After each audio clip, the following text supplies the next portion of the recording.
Halo sobat, jumpa lagi. Melanjutkan kisah karya S.H. Mintardja, Tanah Warisan. Selamat menikmati. Salam budaya.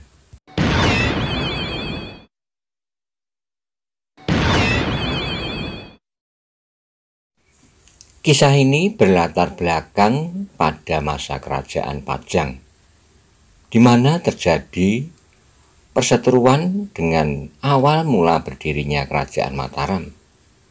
Di sebuah kademangan bernama Candisari, disitulah cerita ini tersusun. Bagaimana kisah selanjutnya? Simak bersama-sama. Monggo kula aturi subscribe, like, komen, soho share, matur nuwun.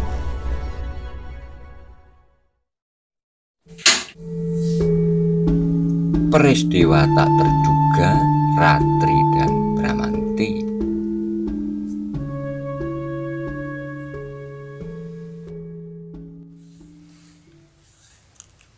Ya, aku akan memberitahukan kepada kawan-kawan yang bersedia ikut membantu Paman. Kami pun akan memasang kentongan itu pula, supaya berita itu segera tersebar di seluruh kademangan. Orang-orang yang sanggup berbuat sesuatu untuk kademangannya akan bangkit setiap saat, disetujui atau tidak setujui oleh Ki Demang.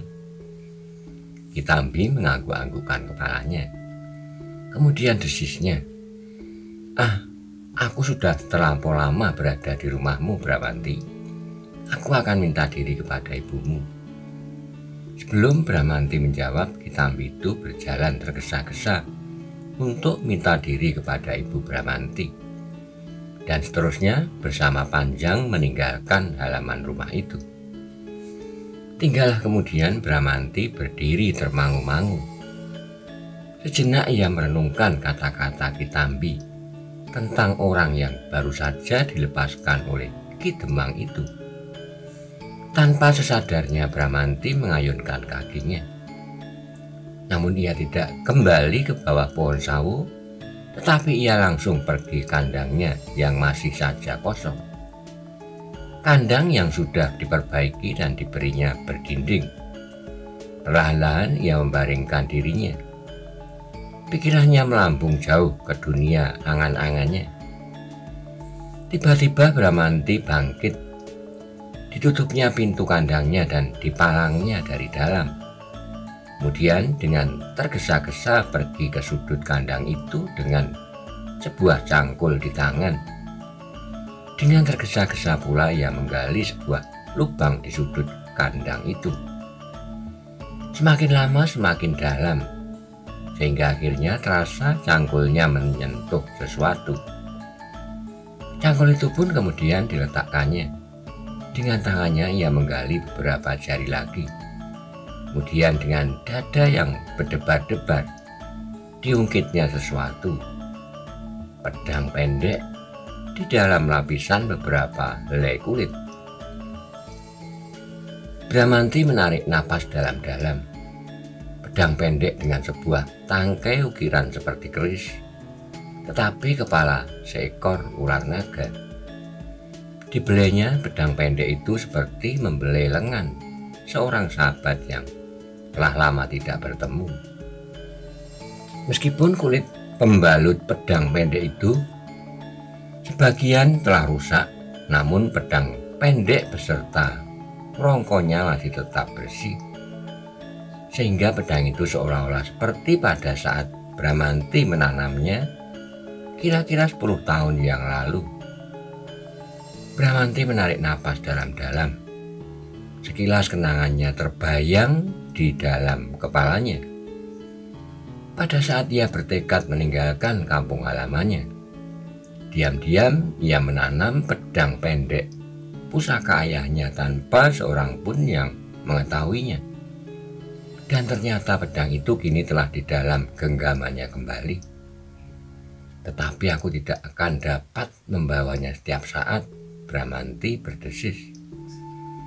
Sekali ia menarik napas dalam-dalam, diedarkannya pandangan matanya ke sekeliling kandang Sambil mengerutkan keningnya, ia mencari tempat yang paling baik untuk menyimpan pusaka itu. Sejenak kemudian Bramanti melangkah ke sudut. Hati-hati ia manjat tiang dan kemudian diletakkannya pedang pendek itu di atas belandar. Tempat itu tidak akan mudah diketahui orang desisnya. Sambil mengangguk-anggukkan kepalanya, Bramanti melangkah menjauh sambil mencoba menatap belandar itu. Tapi pedang itu sama sekali tidak nampak. Bramanti mengangguk-anggukkan kepalanya. Ketika kakinya menyentuh tanah yang teronggok di samping lubang yang digalinya, maka dengan tergesa-gesa ditimbunnya lubang itu, kemudian ditaburkannya beberapa jumput jerami kering di atasnya untuk menghilangkan jejak yang mungkin akan menimbulkan berbagai pertanyaan pada mereka yang kebetulan melihatnya, apakah ibunya atau Panjang atau orang yang lain lagi. Aku mungkin akan memerlukan pedang itu, katanya di dalam hati. Apabila benar kata Paman Tambi bahwa orang-orang itu akan datang ke rumah ini. Bramanti kemudian meletakkan dirinya duduk di atas onggokan jerami kering di sudut kandangnya. Tiap kali selalu terngiang kata-kata Kitambi tentang kemungkinan itu. Dan itulah agaknya yang telah mendorongnya untuk menggali senjatanya yang telah sekian lama tersimpan. Ada dua kemungkinan, berkata Bramanti di dalam hatinya. Mungkin orang-orang Panembahan Sekar Jagad akan datang untuk mencari orang yang menyebut dirinya Putut Sabuk Tampar, seperti yang dikatakan oleh Paman Tambi. Dan kemungkinan lain Panembahan Sekar Jagad akan mencari penggiring di rumah ini. Apabila pada suatu ketika Panembahan Sekar Jagad mengetahui bahwa Panggiring adalah anak Candi Sari dan berasal dari halaman ini, agaknya nama Panggiring akan semakin meluas dan menimbulkan persoalan di antara mereka. Tanpa sadarnya ia mengangguk-anggukkan kepalanya. Kemudian dihentakkannya tangannya sambil menggeram. Aku akan menghadapi segala kemungkinan. Panembahan Sekar Jagad yang akan mencari Putut Sabuk Tampar atau mencari Panggiring, atau kemungkinan yang lain. Apabila Panggiring sendiri datang untuk menguasai Kademangan ini pula dengan cara yang kasar, apalagi ternyata bahwa ayahnya adalah seorang demang pula semasa hidupnya, maka akan datang suatu saat itu datang untuk menuntut haknya dan sekaligus memeras Kademangan ini melampaui Panembahan Sekar Jagad sendiri. Bramanti tersadar dari dunia angan-angannya ketika ia mendengar ibunya memanggilnya. Dengan tergesa-gesa ia berdiri dan melangkah ke pintu kandang yang masih tertutup. Sekali lagi ia berpaling ke arah belandar tempat ia menyembunyikan senjatanya. Sambil menarik napas ia mendesah. Tidak nampak sama sekali. Demikianlah meskipun Bramanti masih saja sering duduk di bawah pohon sawu sambil menganyam keranjang, namun ia benar-benar telah mempersiapkan diri menghadapi setiap kemungkinan yang akan datang.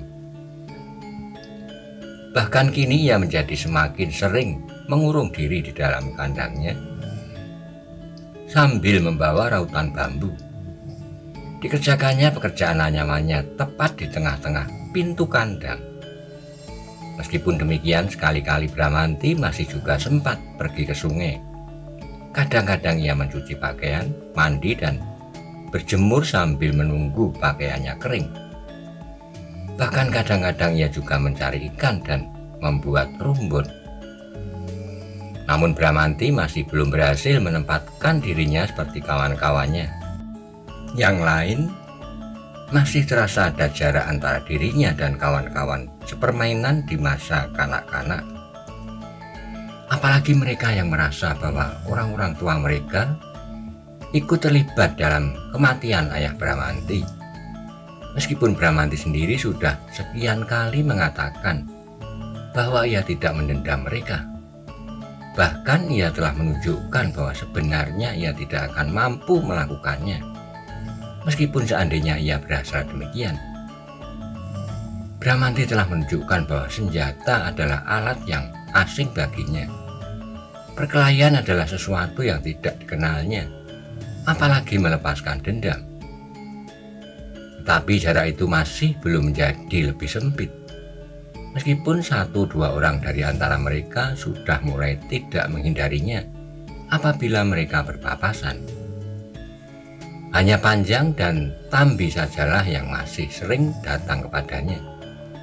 Kali-kali mereka berbicara panjang lebar tentang beberapa macam anyaman, tapi tiba-tiba baik Panjang maupun Tambi sering mendorong pembicaraan mereka ke arah yang mereka kehendaki. Namun setiap kali Bramanti terdiam dan memandang mereka dengan penuh pertanyaan.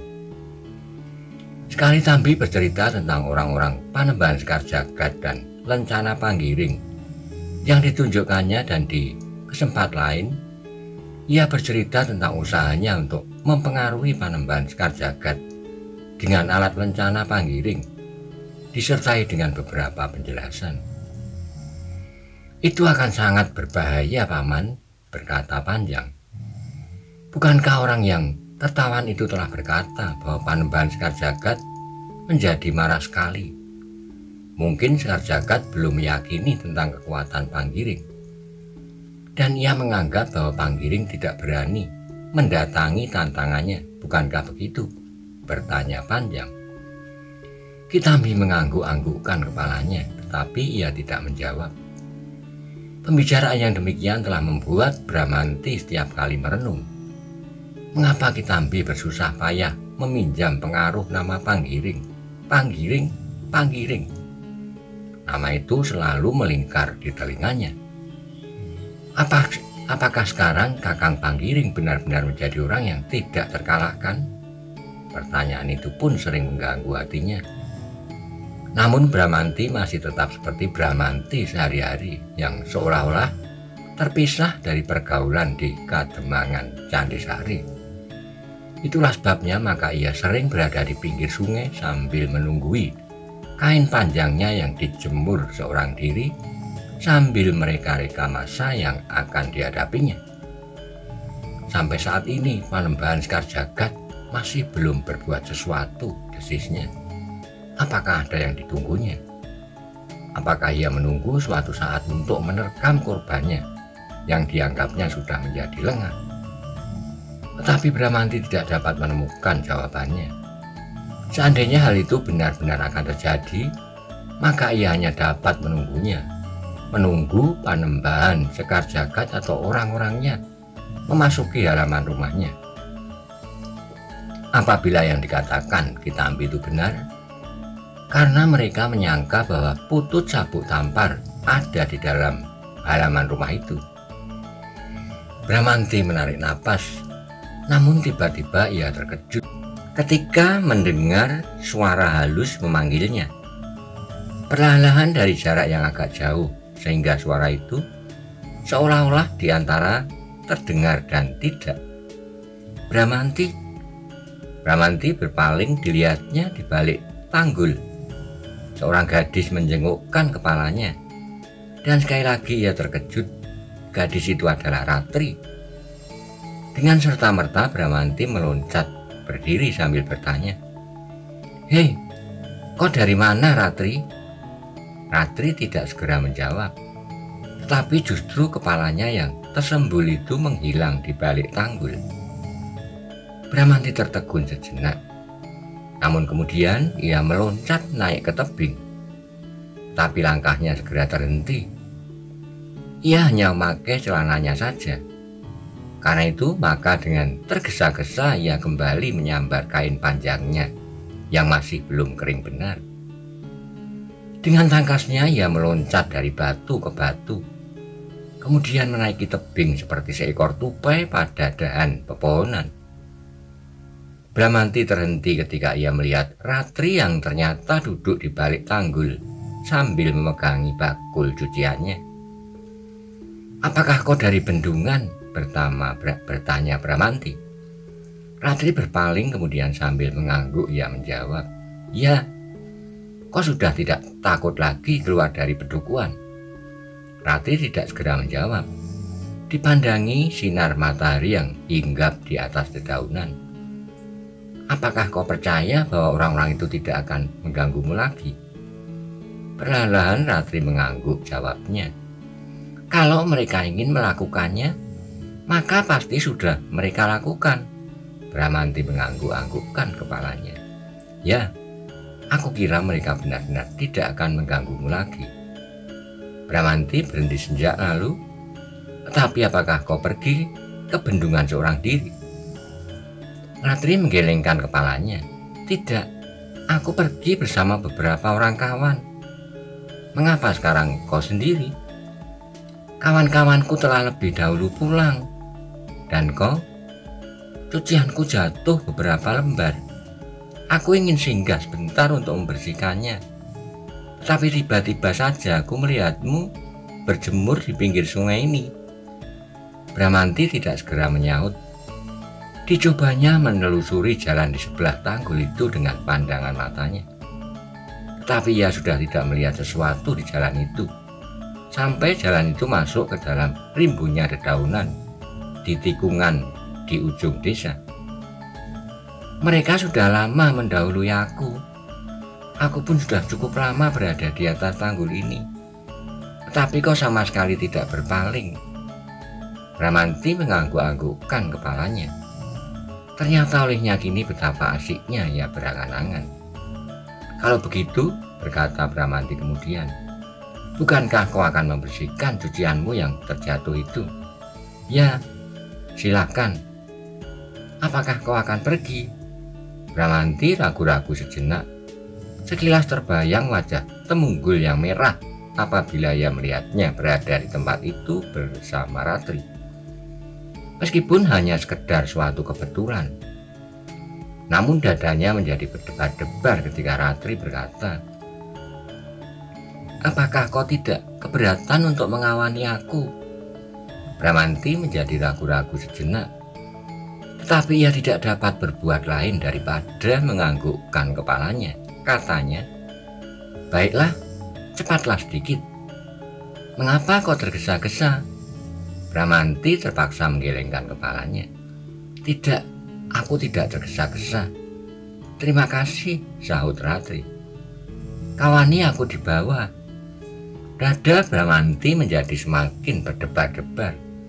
Ketika Ratri kemudian menuruni tebing, ia pun terpaksa turun pula. Betapapun bayangan-bayangan yang tidak menyenangkan hiril mudik di kepalanya. Yang paling mencemaskannya adalah apabila Temunggul melihatnya. Tidak-tidaknya kawan-kawannya yang akan menyampaikannya kepadanya. Tapi Bramanti terpaksa melakukan permintaan Ratri itu dengan gelisahnya. Ia berjalan hilir mudik di tepian sendang. Ratri turun ke dalam air untuk membersihkan diri beberapa cuciannya yang terjatuh. "Bagaimanapun juga aku masih takut untuk tinggal di sini seorang diri," berkata Ratri kemudian. "Kalau terjadi sesuatu tidak ada seorang pun yang mengetahuinya." Bramanti mengerutkan keningnya, katanya, "Kalau aku yang mengetahuinya, aku kira tidak akan banyak bedanya dengan apabila kau seorang diri. Tetapi kau masih akan lebih baik daripada kawan-kawan gadisku apabila terjadi sesuatu apalagi yang berbahaya bagi keselamatanku." Bramanti mengangguk-anggukkan kepalanya. Kakinya masih saja melangkah di atas pasir tepian. Hilir mudik sambil menundukkan kepalanya. Bramanti terdengar suara Ratri lembut, sehingga Bramanti justru terkejut dan langkahnya pun terhenti. "Apakah kau sudah mendengar berita terakhir dari Panggiring?" Gadis itu bertanya. Terasa sesuatu berdesir di dada Bramanti mendengar pertanyaan itu. Ia tidak menyangka bahwa perhatian Ratri terhadap Panggiring sedemikian besarnya, sehingga beberapa kali ia menanyakannya. Karena itu maka sejenak ia berdiri seolah-olah membeku di tempatnya. Ratri berhenti sejenak di ditatapnya wajah Bramanti yang tegang dengan sinar matanya yang lembut, sehingga Bramanti pun kemudian menundukkan kepalanya. Tidak, Ratri, aku tidak mendengar cerita apapun tentang anak itu. Apakah Kitambi tidak mengatakan sesuatu kepadamu tentang rencana itu? Dari mana kau tahu? Dahi Bramanti menjadi berkerut-merut. Ayah mengatakannya. Ia mendengar dari Kitambi bahwa Panggiring mempunyai ciri rencana itu. Begitulah menurut Kitambi. Tapi itu sama sekali bukan berita baru tentang Panggiring. Tapi apakah Panggiring tidak berniat untuk pulang? Dada Bramanti menjadi semakin sesak. Namun ia harus menjawab pertanyaan itu. Aku tidak tahu, Ratri. Aku kira ia akan pulang seperti kau, Bramanti. Panggiring adalah anak Candisari. Sejauh-jauh ia pergi, suatu saat ia pasti merindukan tanah kelahiran. Dan kau akan mendapat kegairahan baru di dalam rumahmu, karena kau tidak tinggal seorang diri. Apalagi agaknya kau masih belum dapat menyesuaikan diri dengan anak-anak muda di Kademangan ini. Bramanti menarik napas dalam-dalam untuk mengendapkan perasaannya yang meluap. Dengan suara yang serak ia menjawab, bukan karena aku tidak berusaha untuk menyesuaikan diri, Ratri. Tapi anak-anak muda di Kademangan ini sudah dibebani oleh suatu prasangka bahwa aku akan membalas dendam atas kematian ayahku. Ratri mengangguk-anggukkan kepalanya. Tetapi bukankah kau sudah menjelaskan bahwa kau sama sekali tidak berniat untuk berbuat demikian? Berulang kali. Ratri mengangguk-anggukkan kepalanya. Lambat laun mereka akan melihat kenyataan bahwa kau memang tidak akan melepaskan dendam. Gadis itu berhenti sejenak lalu, agaknya Panggiring pun kelak akan memerlukan waktu untuk menyesuaikan dirinya dengan pergaulan anak-anak muda di Kademangan ini. Aku dengar ia sudah agak jauh tersesat. Tetapi aku percaya bahwa suatu ketika ia akan sembuh. Ia adalah orang yang baik. Sejak kanak-kanak ia adalah seorang yang baik. Sekali lagi kata-kata Ratri terhenti. Bahkan kemudian tangannya yang sedang bekerja pun terhenti pula. Diangkatnya dadanya seolah-olah mengedepankan debar jantungnya. Namun pandangan matanya mengambang ke kejauhan. Terdengar ia berdesis. Berbeda dengan anak-anak yang lain, Panggiring yang sudah agak lebih besar dari kau, Bramanti, tidak pernah nakal terhadap anak-anak perempuan yang lebih kecil daripadanya. Ia sudah hampir remaja ketika ia meninggalkan Kademangan ini, bukan begitu? Tiba-tiba sesuatu menyentak di dada Bramanti, dan tanpa sadarnya ia memotong. Tetapi kini adalah seorang penjahat. Ratri terdiam sejenak. Di wajahnya membayang keheranannya mendengar kata-kata Bramanti. Bahkan kemudian ia seolah-olah mencari-cari di wajah anak muda itu perasaan apakah yang telah mendorongnya mengatakan demikian. Bramanti sadar atas keterlanjurannya. Karena itu maka nada suaranya menurun. Aku sangat kecewa terhadap Kakang Panggiring. Mengapa ia telah tersesat jauh? Ratri mengangguk-anggukkan kepalanya. Ya, semua orang memang menyesalkannya.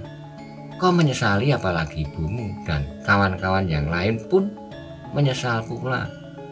Bramanti menarik napas, tetapi ia tidak menyaut. Tetapi aku masih mengharap ia akan menyadari kesalahannya itu dan memilih jalan kembali. Ia akan menemukan dirinya dan menjadi seorang yang baik. Bramanti mengangguk-anggukkan kepalanya. Tersendat-sendat ia menyaut, mudah-mudahan. Namun tanpa disadarinya, tumbuhlah pergolakan di dalam dirinya. Bramanti tidak dapat mengerti mengapa ia tidak senang mendengar Ratri memuji kakaknya di masa kanak-kanaknya. Tetapi Bramanti berusaha sekuat tenaga untuk menyembunyikan perasaan itu. Kepalanya yang terangguk-angguk masih juga terangguk-angguk meskipun ia sama sekali tidak ingin menyatakan perasaan apapun dengan anggukan kepalanya itu. Ketika Ratri kemudian meneruskan kerjanya, mencelup cuciannya yang kotor itu lagi, maka Bramanti pun mulai berjalan hilir mudik di pesisir tepian. Sejenak kemudian maka diletakkannya dirinya duduk di atas sebuah batu yang besar di pinggir sungai. Kakinya yang kotor oleh pasir tercelup di dalam air yang bening. 1-2 ikan wader berenang di bawah batu yang didudukinya, kemudian hilang di balik gumpalan padas yang keijo-ijoan ditumbuhi ganggang. Terbayang dirinya yang bergetar di permukaan air yang bergerak.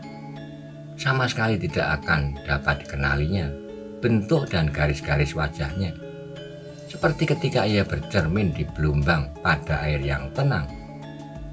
Bramanti menarik napas dalam-dalam. Ia mengangkat kepalanya ketika ia mendengar suara Ratri lembut, "Bramanti." Bramanti berpaling. Suara itu telah beberapa kali dikenalnya dan panggilan itu pun amat sering menyentuh telinganya. "Aku sudah selesai," berkata Ratri. Bakul cuciannya telah dijinjing di lambungnya. "Marilah kita pulang."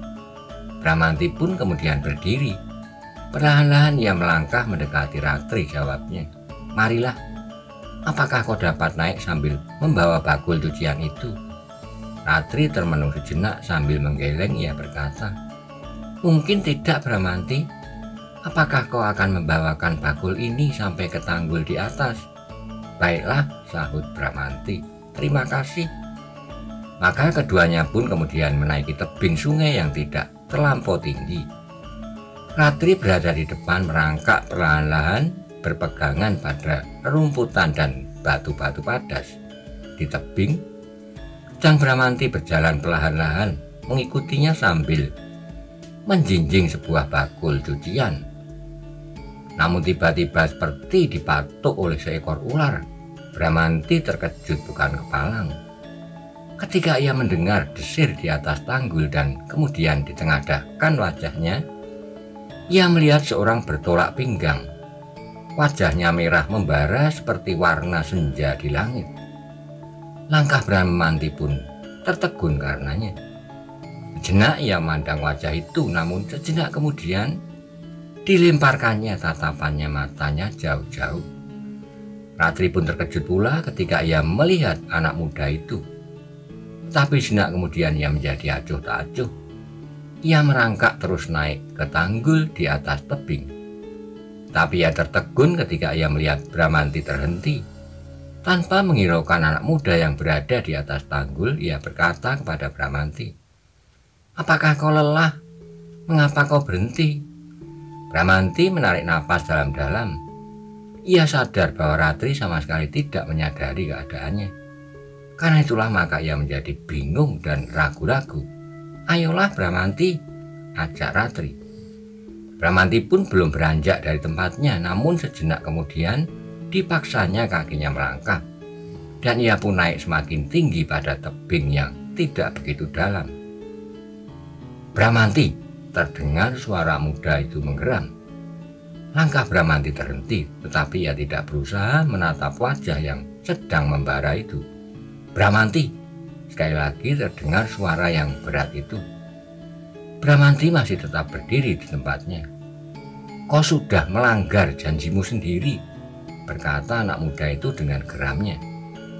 Bramanti tidak menyaut, namun Ratri yang mendengarnya mengerutkan keningnya, dan tiba-tiba saja ia bertanya, "Janji yang manakah yang telah dilanggar?"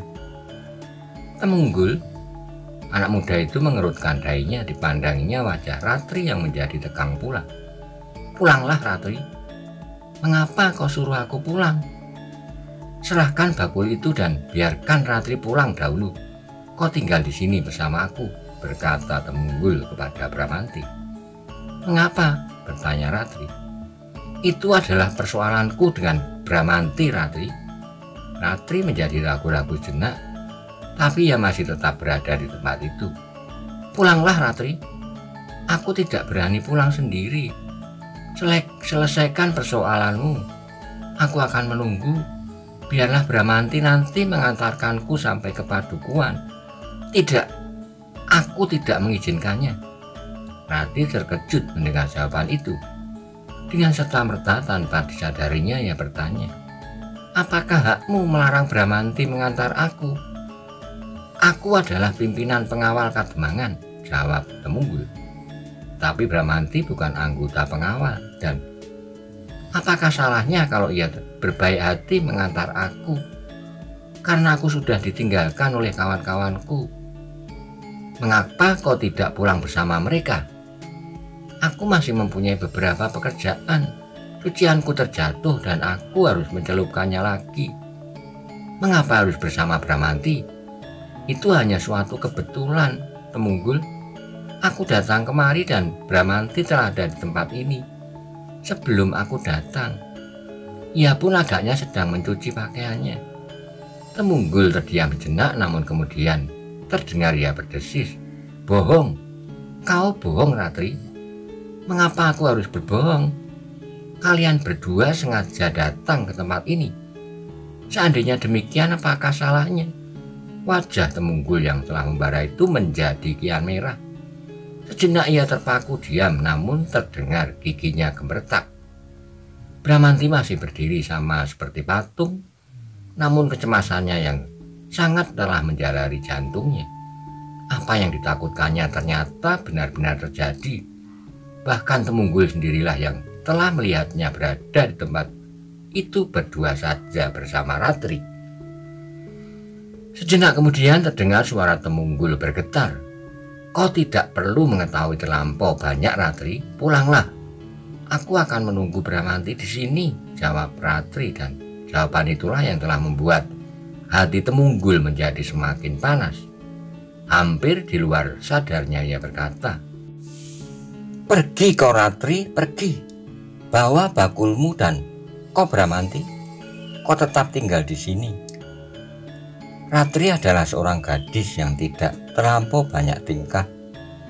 Ia adalah seorang gadis yang patuh di rumah, penurut dan jarang sekali menentang pendapat orang tuanya.